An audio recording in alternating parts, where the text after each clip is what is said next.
پچھلے سال کی قربانی اگر کسی بندے پر رہتی ہو،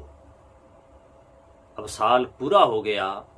تو اب وہ شخص کیا کرے گا؟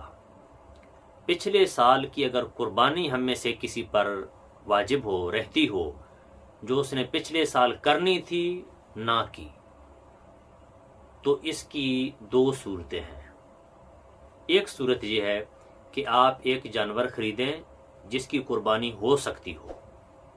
اس جانور کو خرید کر زندہ صدقہ کر دیں گے، تو یوں آپ کے پچھلے سال کی قربانی کی قضا ہو جائے گی۔ اور اس کی دوسری صورت یہ ہے کہ آپ ایک جانور کی قیمت،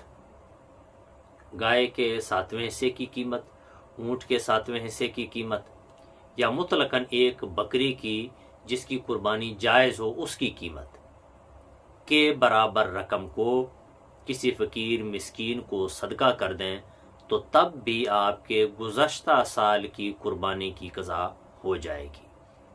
تو جو پچھلے سال کی قربانی رہتی ہے اس کا حل یہ ہے کہ آپ ایک جانور خرید کر صدقہ کر دیں، یا دوسری صورت میں آپ اس جانور کی قیمت کو فقیر یا مسکین کو صدقہ کر دیں، تو دونوں صورتوں میں آپ کے گزشتہ سال کی قربانی ہو جائے گی۔